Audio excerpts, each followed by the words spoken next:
Hello, everyone, and welcome to the Autism Podcast. My name is Zuniga. I'm here joined with Bryan Gomez.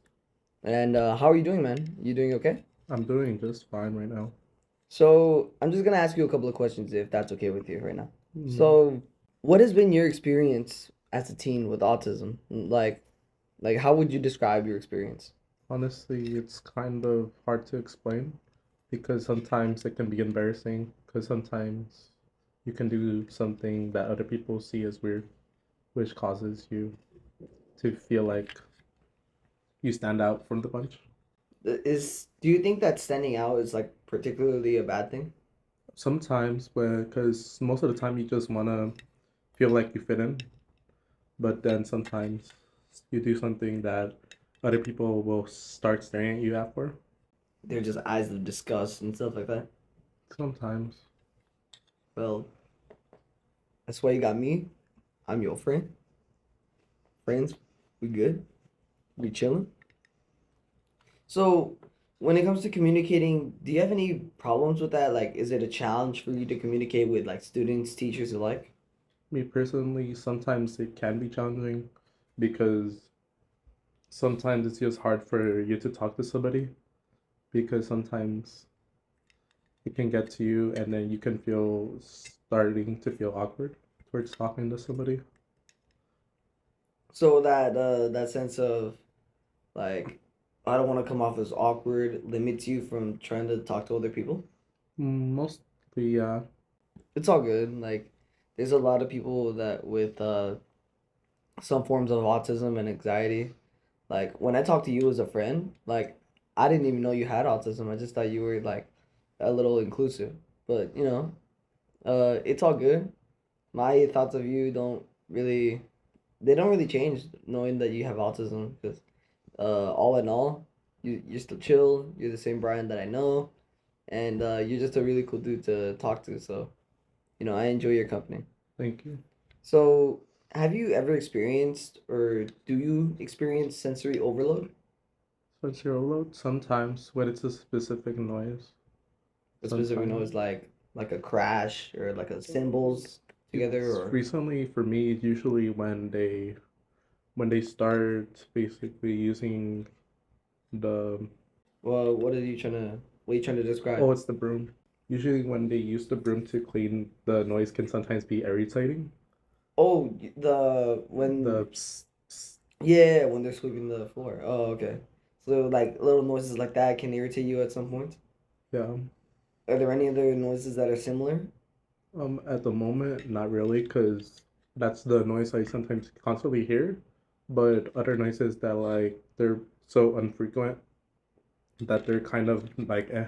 Just those general noises, like do you hear them just at home, at school? Do you hear them everywhere or is what's up with that? Honestly, anywhere. It's basically mostly home wise, but then you can also hear it here because sometimes they do mop here or they do basically clean the floor because sometimes they make a mess.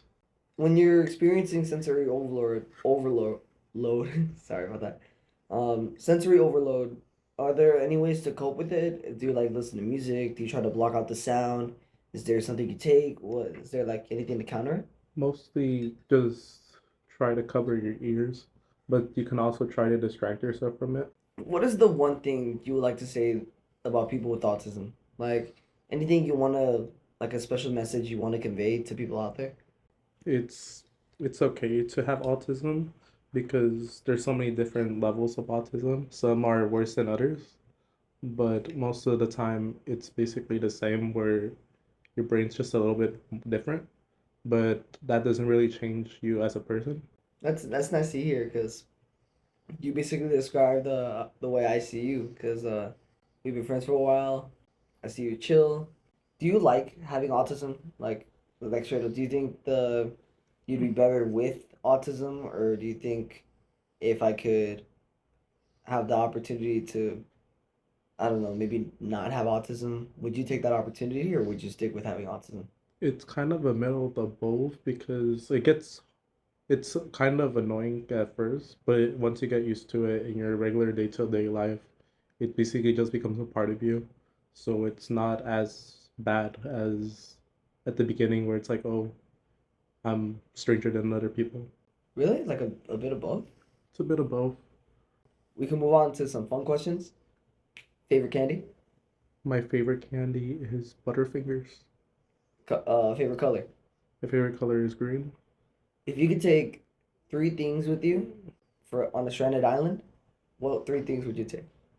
Honestly, I'm not really sure about that one No? because there's a lot of things I could take, but I'm trying to currently think of a combo of three items that work the best with each other. Favorite video game?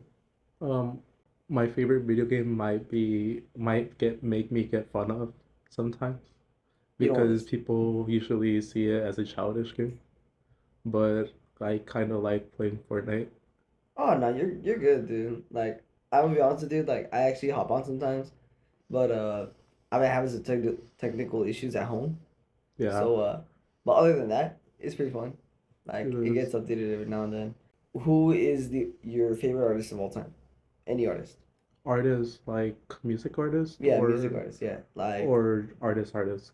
oh no, like a music artist, like Post Malone, The Weeknd, Bad Bunny. Mostly, if I have to say, it would basically be, let me see, music wise, I really like Marshmallow. Oh, Marshmello? Yeah, you ever seen him in person? Like, any concerts like that? At the moment, not really.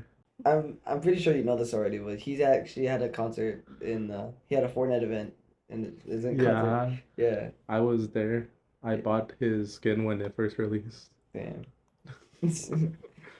Yeah, it was fun talking to you, man. It's So been fun talking yeah, to you too. so that's where we're ending the Autism podcast. Thank you guys so much for listening. Don't forget to subscribe to the Wolfpack Weekly. This is Josh Zuniga, all editor in chief of the Wolfpack Times, signing out.